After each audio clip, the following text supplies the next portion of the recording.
Leon pemegang sabuk hitam karate, ayahnya Willy Dozan marah besar. Tahan biar jerah. Sosok Leon Dozan menjadi sorotan. Anak aktor laga Willy Dozan dan penyanyi senior Betharia Sonata ini mendekam di sel tahanan Polres Jakarta Pusat sejak Jumat 17 Oktober 2023. Willy Dozan dan Betharia yang datang ke Polres menjenguk Leon mengatakan anaknya bersalah, terutama ucapannya yang telah menyinggung institusi Polri.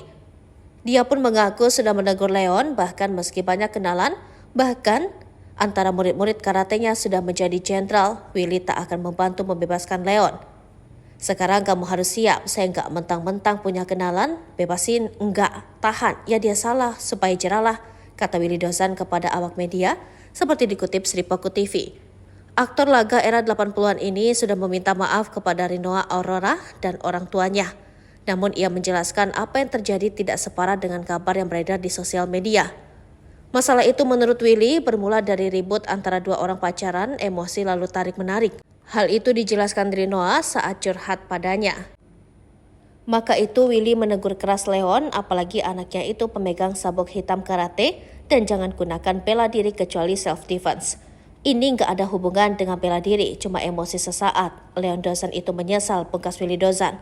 Sementara itu, seperti diketahui, Leon ditahan polisi setelah ibu Rinoa, Julia Asad, melaporkan dugaan penganiayaan dan penghinaan institusi Polri. Menurut Julia, Leon tak hanya sekali melakukan penganiayaan, bahkan sudah 3 kali dan anaknya merasa sangat ketakutan sehingga memutuskan melapor ke polisi.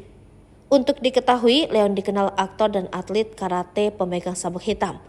Beberapa judul film dan sinetron ia bintangi, dengan reputasi sebagai anak Willy Dozan dan Betharia, didukung bakat akting dan kemampuan bela diri.